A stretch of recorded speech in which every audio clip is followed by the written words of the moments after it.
ખ્રિસ્તમાં મારા વહાલા ભાઈઓ અને બહેનો, આપ સર્વને પાસ્કા પર્વની હાર્દિક શુભેચ્છા.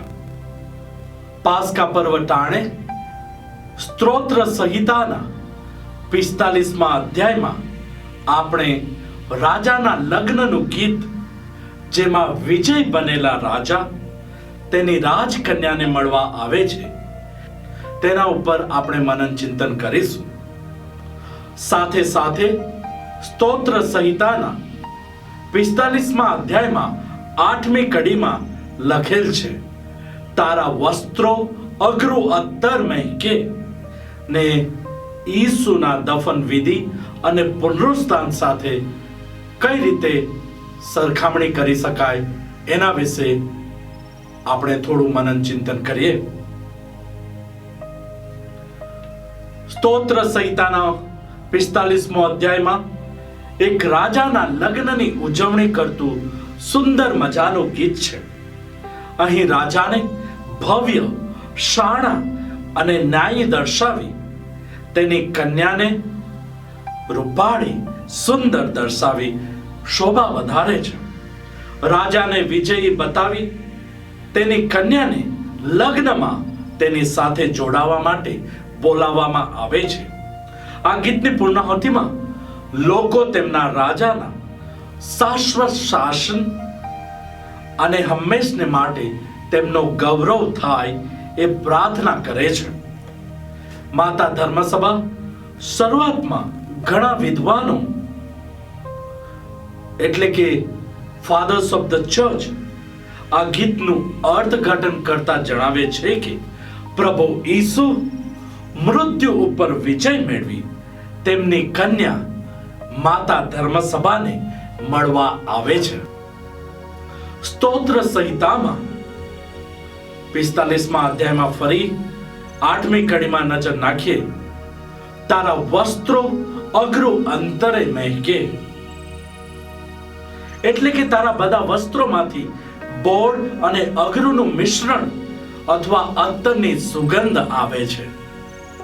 બોળ અને અઘરુ એ આપણી સાદી ભાષામાં દુર્લભ મસાલો કહી શકાય, જે પુષ્કળ પ્રકારના ઝાડમાંથી એકત્રિત કરવામાં આવે છે. એ પ્રભુ ઈસુની દફન વિધિ અને યહૂદી સમાજના લોકો દફન વિધિ વખતે વાપરતા હતા. યોહાનના 19મા અધ્યાયમાં 39મી કડીમાં જોઈ શકીએ છીએ કે આ મસાલો સ્વાદે કડવો હોવા છતાં ખૂબ જ આહલાદક અને આપણને ગમી જાય એવી સુગંધ આપે છે. બોળ અને અઘરુ સુગંધિત મસાલા પ્રભુ ઈસુના જીવનમાં કઈ રીતે જોડાયેલા છે. બોળ અને સુગંધિત મસાલાનો ઉલ્લેખ ઈસુના જન્મ અને દફનની યાદ દેવડાવે છે. પ્રભુ ઈસુનું દર્શન કરવા આવેલા માગી રાજાઓ એ પણ ભેટમાં બોળ અને સુગંધિત મસાલાઓ આપ્યા હતા. સાથે સાથે પ્રભુ ઈસુ જ્યારે ક્રૂસ ઉપર હતા ત્યારે રોમન સૈનિકોએ બરુમાં બોળી ઈસુને કપડું ચૂસવા માટે આપ્યું હતું.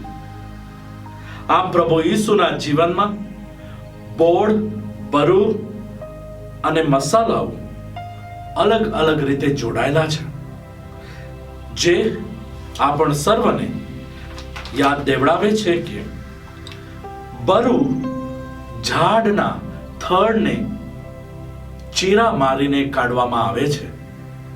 જેવી રીતે ઝાડને ચીરા મારીને ઘાયલ કરવામાં આવે છે, તેમ આપણા પ્રભુ ઈસુ જે વેદના મૂર્તિ સેવક આપણા સૌના તારણ માટે વેદનાઓ વેઠી, કાંટાળો મુંગટ માથે લઈને, ચાપકાઓનો માર ખાઈને અને અંતે ક્રૂસ ઉપર પ્રાણ પાથરી આપણને નવું જીવન પ્રદાન કરે છે.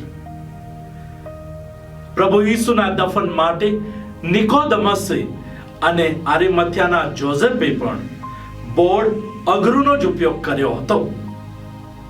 કારણ કે યહૂદી સમાજના દફન વિધિમાં સામાન્ય રીતે બોળ, મીર, અઘરું, અન્ય મસાલાનો ઉપયોગ કરતા હતા, જેથી કોવાતું શરીર વધારે દુર્ગંધ ન ફેલાવી શકે. પ્રભુ ઈસુનું શરીર શણની અંદર બોળ અને અઘરુથી વીંટાળેલું હતું. તેથી આપણે મનમાં કલ્પના કરી શકીએ કે તેમના પુનરુત્થાનના દિવસે શું આ શણનું કપડું આ મસાલાઓથી સુગંધિત હતું કે નહોતું? સાચું કહીએ તો આ મસાલાઓની સુગંધ કપડાઓમાં ઘણા દિવસ સુધી રહી છે, અને પ્રભુ ઈસુનું શણનું કપડું આ મસાલાઓથી સુગંધિત હતું.